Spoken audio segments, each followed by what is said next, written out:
Halo semuanya, kembali lagi di Mata Astral dan masih bersama JW di sini. Nah, kali ini JW akan membahas tentang yang lagi booming saat ini, yaitu spirit doll ya, atau boneka arwah.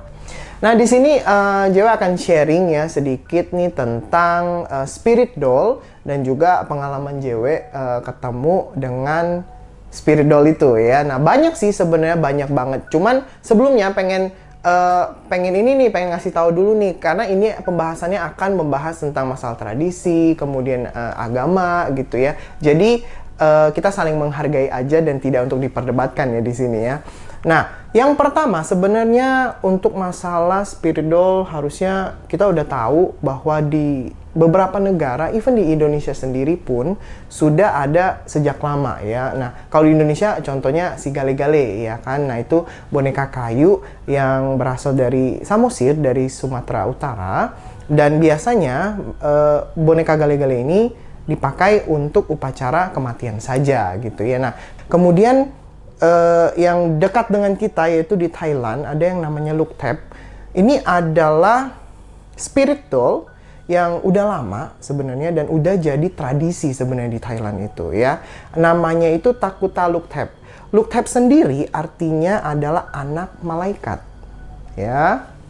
Nah, dan di sini untuk spirit doll di Thailand sendiri diyakini merupakan boneka yang dirasuki oleh roh membawa keberuntungan dan kemakmuran nih. Dan biasanya spirit doll di Thailand ini diperlakukan seperti anak kecil, diberi makan, diajak main gitu ya.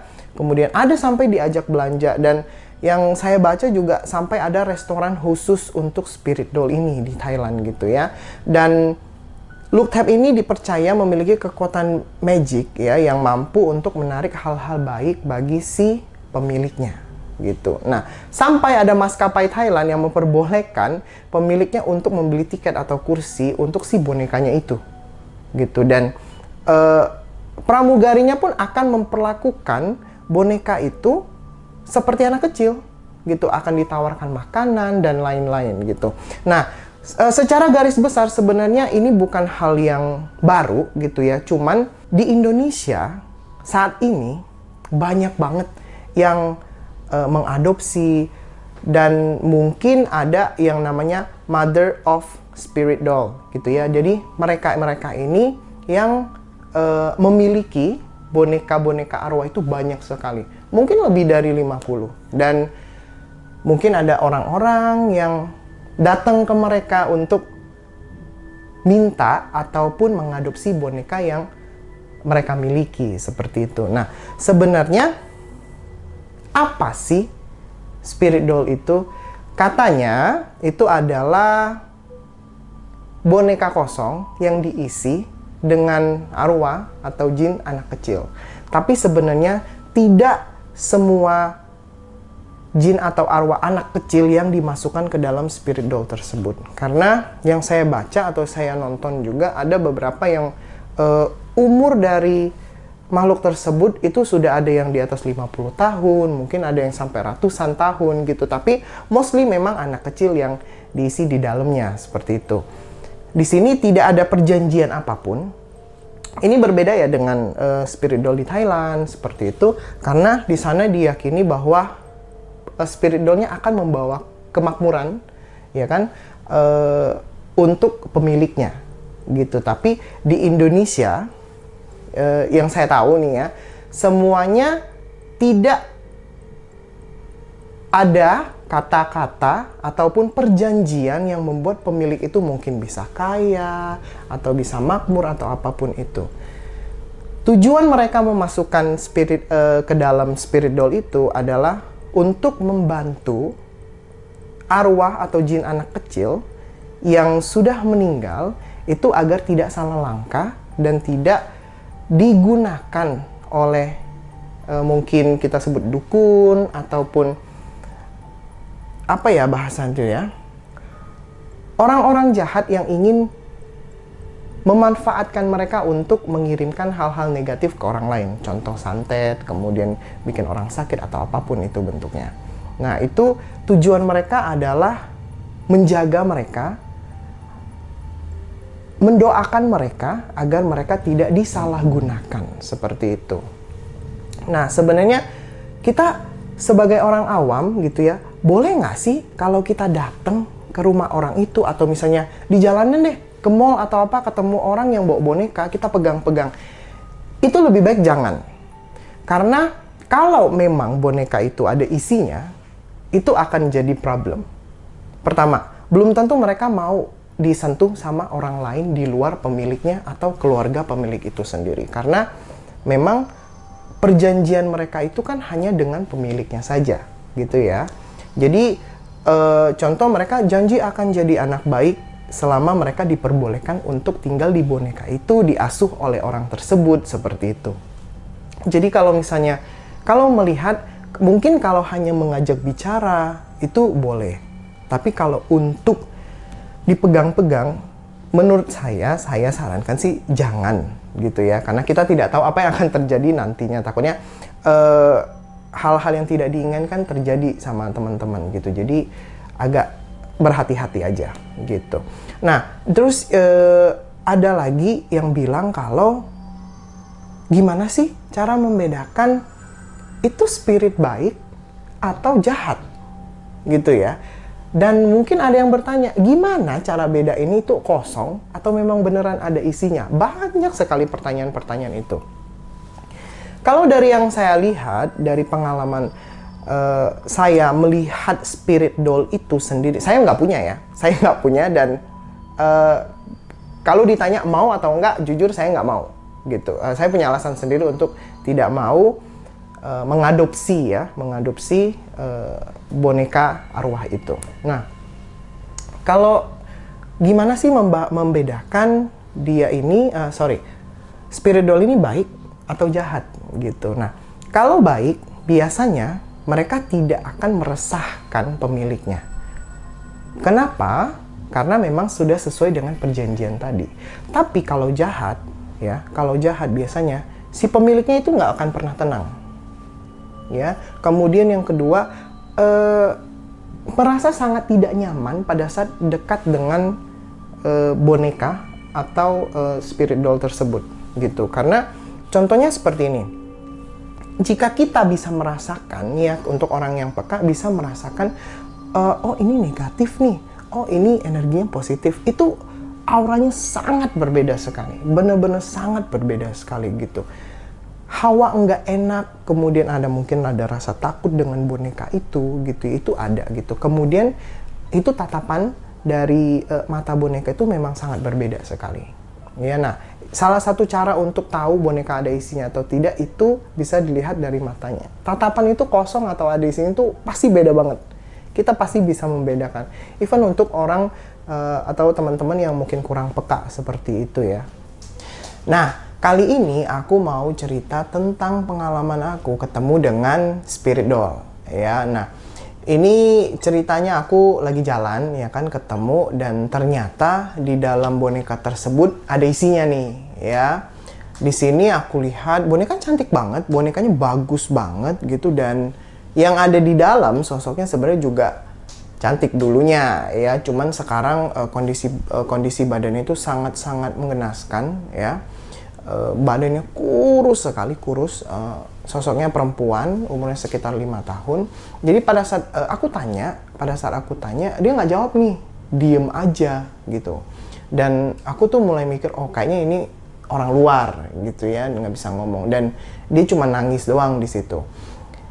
Pada saat yang sama, tiba-tiba dia itu kayak ngasih gambaran ke aku untuk melihat apa yang pernah terjadi sama dia sebelumnya gitu. Dan ternyata di gambaran itu kelihatan potongan-potongan gambar itu kelihatan banget perjalanan atau enggak alur hidupnya seperti itu. Di sini dia itu dari keluarga yang sebenarnya kalau kita lihat itu biasa saja, ya kan, maksudnya normal lah dengan orang-orang biasa gitu. Tapi sebenarnya dia ini terlahir di keluarga dengan orang tua yang sangat temperamen. Mereka ternyata sering mukulin anak, abuse anak gitu ya, fisik ya, kekerasan fisik dan juga kekerasan mental gitu. Dan di rumahnya ternyata banyak sekali aturan-aturan yang harus mereka ikuti gitu. Dan di sini dia punya kakak kandung satu dan juga adik kandung satu, dan dia ini anak kedua, berarti dia ada 3 saudara. Berarti dia itu 3 bersaudara gitu.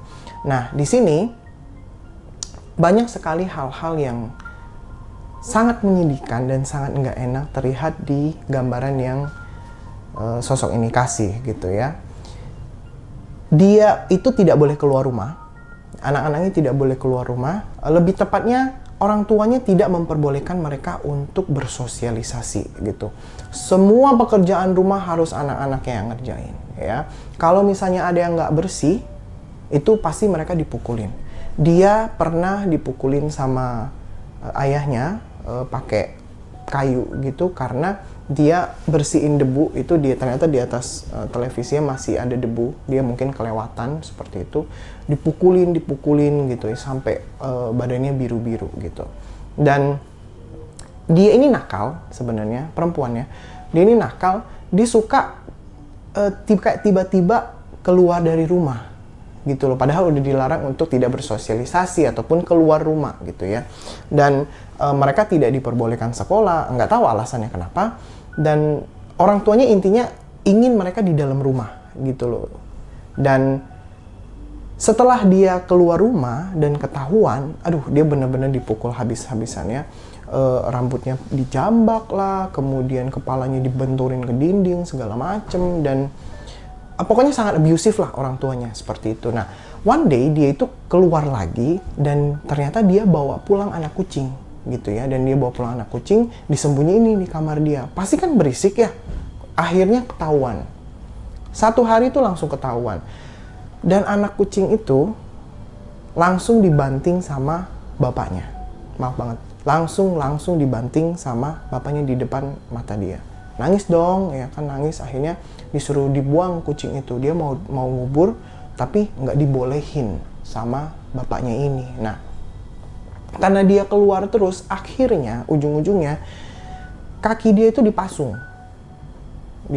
Dan dari gambaran yang kelihatan itu benar-benar ketat banget besinya gitu, pasungannya itu benar-benar nempel banget sama kulit gitu. Dan itu sampai bertahun-tahun ya kan.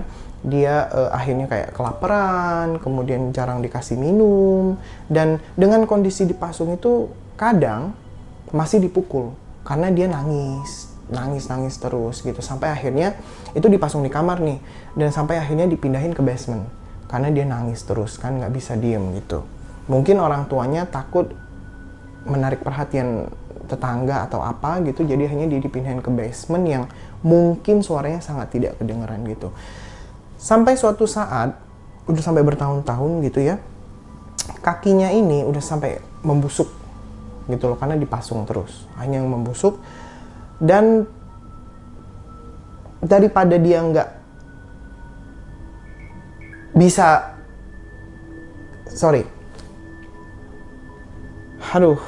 nggak enak banget ini. Oke. Sampai suatu saat kakinya itu kan busuk gitu ya, sampai suatu saat kakinya itu busuk, dan akhirnya orang tuanya memutuskan untuk motong kakinya. Dan nah, dari situlah dia mulai nih kehabisan darah segala macem gitu, tapi masih bertahan sampai besok paginya. Sampai besok pagi, yang akhirnya sebelum dia meninggal, orang tuanya ini dia kayak ngambil plastik gitu ya, terus masukin ke kepalanya gitu. Dan kayak ya biar dia habis napas lah gitu kan, dan akhirnya dia meninggal di situ. Nah, setelah dia meninggal, dia nggak melihat orang tuanya ini istilahnya tuh mengubur dia dengan layak seperti itu. Dan akhirnya dia bilang setelah meninggal dia keluar dari rumah ya kan, dia berjelajah dengan kondisi tubuh seperti itu, dan ya dengan kondisi kaki sudah terputus seperti itu. Dan dia kayak intinya dia ingin keluar dari rumah itu ya kan, dia keluar dari rumah sampai nggak tahu di mana dia berada. Akhirnya dia ketemu dengan sosok laki-laki ini ya, dia bisa ngelihat makhluk astral, Dan ternyata laki-laki itu ngambil dia gitu, ngambil, dan akhirnya intinya dia dipaksa lah kerja untuk hal-hal yang negatif seperti itu, dimanfaatkan untuk hal-hal negatif, hal-hal berbau-bau magic seperti itu. Dan intinya dia nggak mau gitu ya, dan dia terpaksa lah gitu, maksudnya dia nggak mau lagi hidup seperti itu gitu loh. Pada saat dia kayak coba kabur, ternyata nggak bisa gitu, ketahuan nih sama orang yang ibaratnya orang yang memelihara dia gitu. Dan akhirnya orang itu masukin dia ke boneka, dan itu di boneka itu di shield sama dia, jadi dia nggak bisa keluar kemana-mana gitu. Jadi itu sih pengalaman aku ketemu boneka spirit gitu ya, spirit doll seperti itu. Tapi dengan kondisi spirit doll itu tidak ada yang punya gitu. Berharap sih suatu saat masih ada orang yang kalau ketemu bisa ngelepasin dia, karena seal itu terlalu kuat gitu ya. Jadi pada saat itu saya belum bisa untuk bebasin dia, tapi berusaha untuk doain dia sih, berusaha doain dia terus-terusan sih, sampai sekarang saya masih doain sebenarnya, biarpun udah nggak ketemu bonekanya gitu ya. Dan saya selalu mendoakan semoga nanti dia cepat terlepas dari boneka tersebut gitu, dan semoga ada ketenangan lah di dalam si sosok anak kecil ini gitu. Dan itu saja untuk video kali ini untuk teman-teman ya. Jadi intinya kembali lagi kita ke pribadi sendiri nih, apakah kita mau mengadopsi ataupun tidak, seperti itu ya. Di sini sih aku nggak menyalahkan atau membenarkan pihak-pihak yang ingin mengadopsi spirit doll, tapi konsekuensinya ya itu tadi cukup banyak gitu ya. Kita harus ngasih attention gitu, jangan kasih attention yang terlalu berlebihan ya sepertinya ya, karena kan yang namanya tetap aja apapun boneka ya terutama gitu kan, itu gampang banget yang dimasukin oleh jin ataupun arwah ataupun apapun lah sebutan dari kepercayaan masing-masing teman-teman gitu. Dan jangan terlalu yang kayak dipuja-puja banget boneka itu gitu ya, kasih atensinya yang sewajarnya saja gitu. Tidak masalah kalau kita mau bermain boneka, tapi kalau ada isinya itu, saran saya itu harus lebih berhati-hati lagi gitu ya. Intinya jangan sampai berlebihan lah, takutnya nanti secara psikologis juga itu nggak bagus gitu. Kemudian lingkungan sekitar melihat kita melakukan hal itu yang terlalu keterlaluan mungkin seperti itu. Jadi harus berhati-hati gitu ya, jangan sampai intinya terlalu berlebihan lah. Ingat konsekuensinya, pelajari dulu apapun itu sebelum kita mengadopsi atau membeli sesuatu kayak gitu. Jadi untuk teman-teman, terima kasih nih sudah menyaksikan Mata Astral. Tetap dukung kita dengan cara support terus ya, dengan cara subscribe YouTube kita dan juga follow IG dan TikTok kita di Mata Astral. Terima kasih dan sampai jumpa.